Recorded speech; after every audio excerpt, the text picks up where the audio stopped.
اقم الصلاة لدلوک الشمس الى غسق الليل وقرآن الفجر ان قرآن الفجر کان مشہودا۔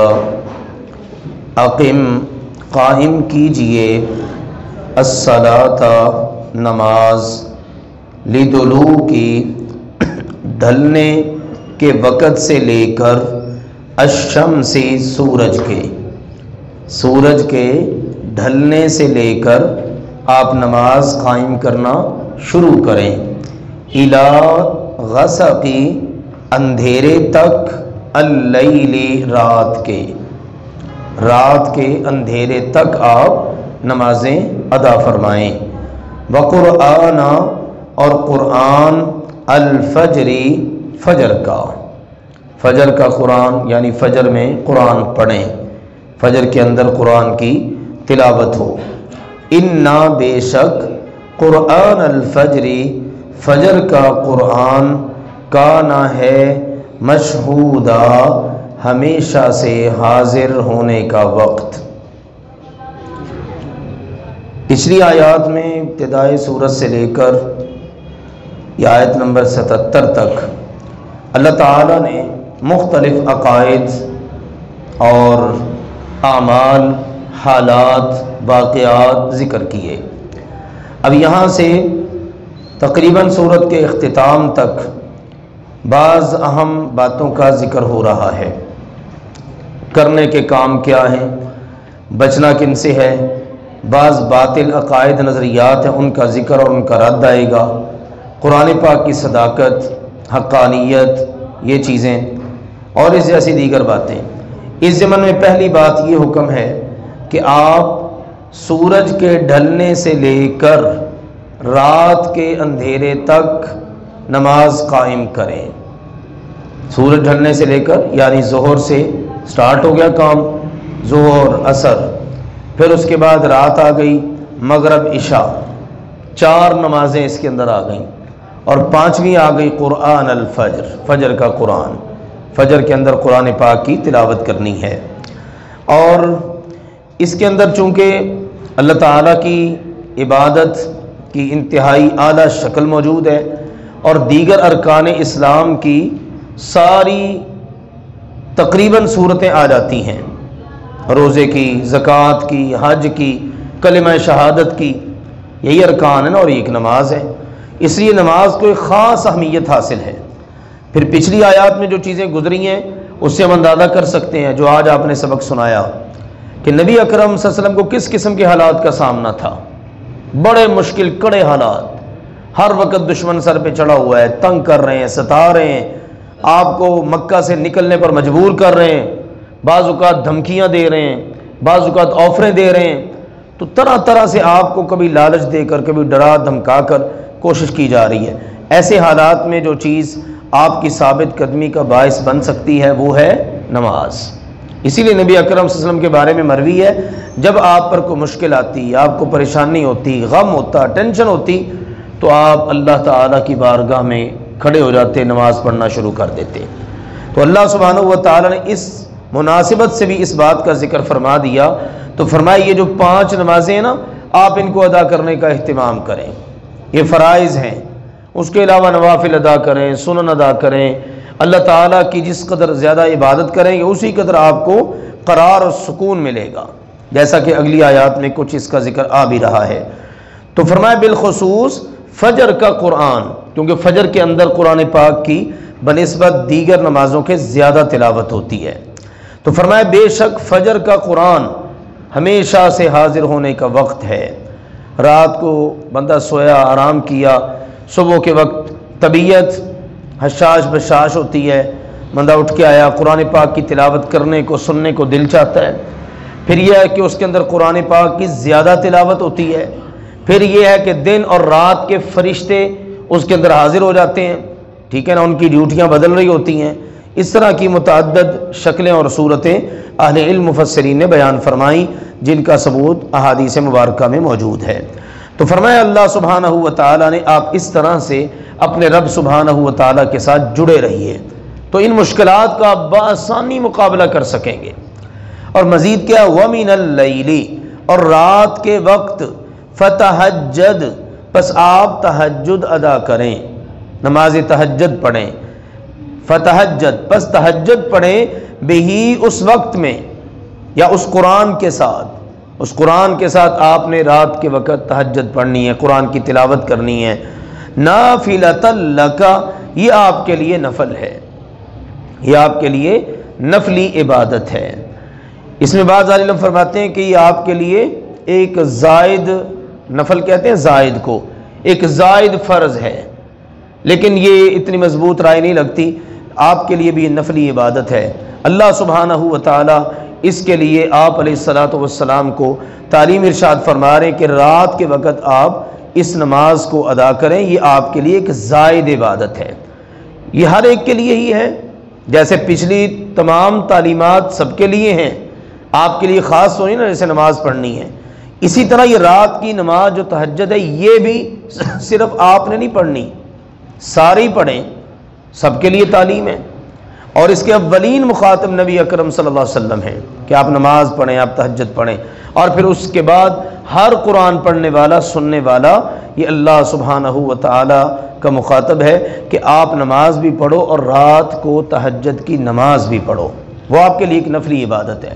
اللہ تعالیٰ نے جس وقت نبی اکرم صلی اللہ علیہ وسلم پر پہلی وحی اتاری، پھر اس کے بعد اگلی وحی آئی، تو اس کے اندر یہی حکم تھا، یا ایھا المزمل قم اللیل الا قلیلا نصفہ او انقص منہ قلیلا او زد علیہ ورتل القرآن ترتیلا۔ اے چادر لے کر لیٹنے والے کھڑے ہو جائیے، رات کو قیام کیجیے، چلیں تھوڑا سا کر لیں، تھوڑی رات آدھی کر لیں، یا چلیں اس سے زیادہ کر لیں یا اس سے کم کر لیں، جتنا رات کے وقت آپ سے وقت بنتا ہے آپ وہ وقت نکال کے رات کا قیام ضرور کریں۔ اور کیا کرنا ہے اس میں؟ وَرَتِّلِ الْقُرْآنَ تَرْتِيلًا، اور ٹھہر ٹھہر کر اس میں قرآن کی تلاوت کریں۔ تو اللہ سبحانہ و تعالیٰ کی طرف سے نبی اکرم صلی اللہ علیہ وسلم کے نام یہ تعلیم ہے۔ تو فرمایا عسا قریب ہے، ممکن ہے، ان کے یبعثک مبعوث کر دے، فائز کر دے آپ کو، ربو کا آپ کا رب، مقامن مقام پر، محمودا جو قابل تعریف ہے، مقام محمود پر اللہ تعالیٰ آپ کو فائز فرما دے۔ اب جو بھی مسلمان رات کی نماز پڑھتا ہے اللہ سبحانہ و تعالیٰ دنیا اور آخرت میں اس کو عزت والے، تعریف والے مقام پر فائز کر دیتا ہے۔ دنیا میں عزت ہوتی ہے، لوگ اچھے لفظوں سے یاد کرتے ہیں، لوگ اس کی تعریف کرتے ہیں، تو یہ ہر شخص کو جو بھی تہجد کی نماز پڑھے گا نا، اس کے لیے نفلی نماز ہے، اللہ تعالیٰ اس کو اس کی بدولت بلند مقام پر فائز فرما دے گا۔ اور جب نبی اکرم صلی اللہ علیہ وسلم کی بات ہے تو اللہ تعالیٰ اس عمل کی بدولت آپ کو مقام محمود پر فائز فرما دے گا۔ اور مقام محمود آپ فرماتے ہیں قیامت کے دن ایک ہی مقام ہوگا، اور مجھے امید ہے کہ اللہ تعالیٰ اس مقام پر مجھے فائز فرمائے گا۔ اور وہ اس طرح سے کہ جب سارے انبیاء کے پاس سے لوگ ہو کر آئیں گے ہماری سفارش کر دیں، وہ نہیں کریں گے، اپنی اپنی باتیں یاد آ جائیں گی، آخر میں نبی اکرم صلی اللہ علیہ وسلم کے پاس آ جائیں گے، تو آپ علیہ الصلاۃ والسلام نے فرمایا میں سفارش کروں گا اور مجھے یقین ہے کہ اللہ تعالیٰ مقام محمود پر مجھے فائز فرمائے گا۔ اور احمد اور محمد صلی اللہ علیہ وسلم اسی سے وہ کلمات ہیں۔ پھر اس وقت آپ کے ان اسموں کا پوری طرح آپ یوں کہہ لیجئے جوبن پر ہوگا ظہور، قابل تعریف ہوں گے آپ، تعریف کی گئی، سب سے زیادہ مخلوق میں سے تعریف کے قابل آپ ہی ہوں گے، تو اللہ تعالیٰ آپ کو بلند درجے پر فائز فرما دے گا۔ اور ہر مسلمان کو تلقین ہے کہ جب بھی اذان سنیں آپ اذان سننے کے بعد درود شریف پڑھیں، درود ابراہیمی، اور اس کے بعد دعا پڑھیں، اللہم رب هذه الدعوة التامة والصلاة القائمة آت محمدا الوسيلة والفضيلة وابعثه مقاما محمودا الذي وعدته۔ یہ والی دعا ہے، اس میں دعا ہے کہ اے اللہ نبی اکرم صلی اللہ علیہ وسلم کو مقام محمود پر فائز فرما دے۔ تو آپ فرماتے ہیں جو بندہ اذان سنے جیسے مؤذن کہے ویسے ہی کہے، اس کے بعد درود شریف پڑھے اور یہ دعا پڑھے، حلت لہو شفاعتی یوم القیامہ، قیامت کے دن اس کے لیے میری سفارش حلال ہو جائے گی، اس کو میری شفاعت نصیب ہوگی۔ تو اس دعا کے اندر بھی اس مقام محمود کا ذکر ہے۔ تو یوں اللہ سبحانہ و تعالی نے تعلیم ارشاد فرمائی کہ آپ 5 وقت ان اوقات میں فرض نماز کی پابندی کریں۔ اب دیکھیے یہاں پر اللہ تعالی نے 5 وقت اشارتاً مجمل ذکر کر دیے، قرآن پاک کی اور آیات کے اندر بھی ہیں، لیکن وہاں پر تفصیل نہیں ہے۔ ظہر کب وقت شروع ہوتا ہے، کب ختم ہوتا ہے، عصر کا وقت کب شروع ہوتا ہے، کب ختم ہوتا ہے، مغرب کا کب شروع ہوتا ہے، کب ختم ہوتا ہے، عشاء کا بھی، فجر کا، یہ ساری تعلیم احادیث کے اندر موجود ہے۔ جبریل علیہ السلام نے باقاعدہ نبی اکرم صلی اللہ علیہ وسلم کو مختلف اوقات میں اول اور آخر وقت کے اندر نماز پڑھائی اور بتا دیا یہ نمازوں کا وقت ہے۔ تو اس سے پتہ چلا قرآن پاک کے ساتھ حدیث کا ہونا بہت ضروری ہے، قرآن پاک حدیث کے بغیر سمجھا ہی نہیں جا سکتا۔ تو پھر اگلی بات ہے رات کے وقت تہجد پڑھیں۔ اب اس کی تعلیمات احادیث کے اندر ملیں گی، کتنی پڑھنی ہے، کیسے پڑھنی ہے، نبی اکرم صلی اللہ علیہ وسلم کا طریقہ کیا تھا، انداز کیا تھا، ٹھیک ہے نا، یہ ساری کی ساری تفصیلات احادیث میں ملتی ہیں۔ اور تہجد یہ رات کی نماز ہے اور نفلی عبادت ہے، لیکن نفلی عبادت کا فائدہ بہت ہے۔ اللہ سبحانہ و تعالی جب بندہ فرضوں کو ادا کرتا ہے اور فرضوں کے ساتھ ساتھ نفلوں کا اہتمام کرتا ہے نا، اللہ اس کو بلند مقام پر فائز فرما دیتا ہے۔ فرمایا وقل، اور کہیے، دعا کیجئے، ربی، اے میرے رب، ادخلنی، مجھے داخل فرما، مدخل صدق، سچائی کی جگہ، سچائی کے ساتھ داخل ہونے کی جگہ، واخرجنی، اور مجھے نکال، مخرج صدق، سچائی کا نکلنا، یا سچائی کے ساتھ جہاں پر میں نے پہنچنا ہے نا وہ اس جگہ پر، یا جہاں سے نکل کے جانا ہے وہاں سے۔ تو اس میں دنیا اور آخرت کی ساری دعا آ گئی۔ دنیا میں یا اللہ جہاں جہاں بھی قدم رکھوں، کہیں سے نکلوں کہیں داخل ہوں، سچائی کے ساتھ، صداقت کے ساتھ، عزت کے ساتھ۔ اور دوسری بات یہ ہے، اس سے معلوم یہ ہوتا ہے کہ اللہ تعالیٰ کی طرف سے آپ کو اشارہ مل گیا، رخصت مل گئی کہ اب آپ نے مکہ چھوڑنا ہے اور آپ نے یثرب چلے جانا ہے۔ تو دعا سکھا دی گئی، یا اللہ وہ جہاں میں نے داخل ہونا ہے پوری صداقت کے ساتھ، اور یا اللہ یہاں سے نکلنا ہے پوری صداقت کے ساتھ۔ اور آپ یہ دعا پڑھتے رہے اور اللہ تعالیٰ نے آپ کی اس دعا کو سچ ثابت کر دیا۔